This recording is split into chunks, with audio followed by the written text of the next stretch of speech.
بسم اللہ الرحمن الرحیم۔ السلام علیکم ورحمۃ اللہ وبرکاتہ۔ محترم سامعین، قارون حضرت موسیٰ علیہ السلام کے برادری، ان کا چچا زاد بھائی تھا۔ دنیاوی علوم میں قارون نے بہت ہی زیادہ ترقی کی تھی۔ حضرت موسیٰ علی نبینا علیہ السلام پر بہت ہی زیادہ حسد کرتا تھا۔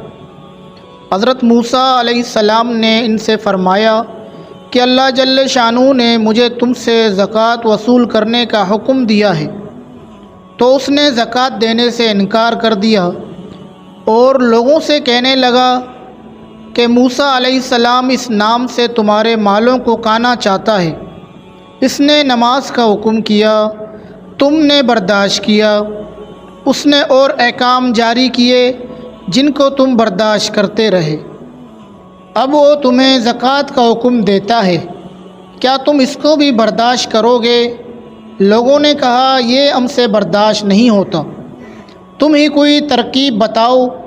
اس نے کہا میں نے یہ سوچا ہے کہ کسی فاحشہ عورت کو اس پر راضی کیا جائے جو حضرت موسیٰ علیہ السلام پر اس کی تہمت لگائے کہ وہ مجھ سے زنا کرنا چاہتا ہے۔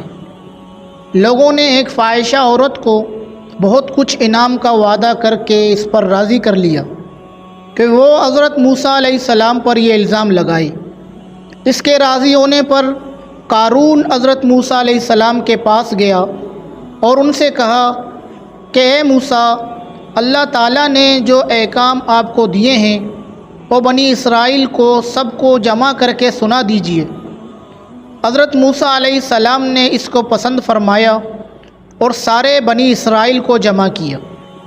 جب سب جمع ہو گئے تو حضرت موسیٰ علیہ السلام نے اللہ تعالیٰ کے احکام بتانے شروع کیے کہ مجھے یہ احکام دیے ہیں، کسی کو اس کا شریک نہ کروں، صلہ رحمی کروں، اور دوسرے احکام گنوائے جن میں یہ بھی فرمایا کہ اگر کوئی بیوی والا زنا کرے تو اس کو سنسار کیا جائے۔ اس پر لوگوں نے کہا اور اگر آپ کچھ زنا کریں تو؟ حضرت موسیٰ علیہ السلام نے فرمایا اگر میں زنا کروں تو مجھے بھی سنسار کیا جائے۔ لوگوں نے کہا کہ آپ نے زنا کیا ہے۔ حضرت موسیٰ علیہ السلام نے تعجب سے فرمایا کیا کہتے ہو کہ میں نے؟ لوگوں نے کہا جی ہاں آپ نے۔ اور یہ کہہ کر اس عورت کو بلا کر اس سے پوچھا کہ تو حضرت موسیٰ علیہ السلام کے متعلق کیا کہتی ہے؟ حضرت موسیٰ علیہ السلام نے بھی اس کو قسم دے کر فرمایا تجھے قسم ہے سچ بتا کہ تو کیا کہتی ہے؟ اس عورت نے کہا جب آپ قسم دیتے ہیں تو بات یہ ہے کہ ان لوگوں نے مجھ سے اتنے انعام کا وعدہ کیا ہے کہ میں آپ پر الزام لگاؤں، آپ اس الزام سے بالکل بری ہیں۔ یہ سن کر حضرت موسیٰ علیہ السلام روتے ہوئے سجدے میں گر گئے۔ اللہ جل شانہ کی طرف سے سجدے ہی میں وحی آئی کہ رونے کی کیا بات ہے، تمہیں ان لوگوں کو سزا دینے کے لیے ہم نے زمین پر تسلط دے دیا، تم جو چاہو ان کے متعلق زمین کو حکم دو۔ حضرت موسیٰ علیہ السلام نے سجدے سے سر اٹھایا اور زمین کو حکم فرمایا کہ ان کو نگل جا۔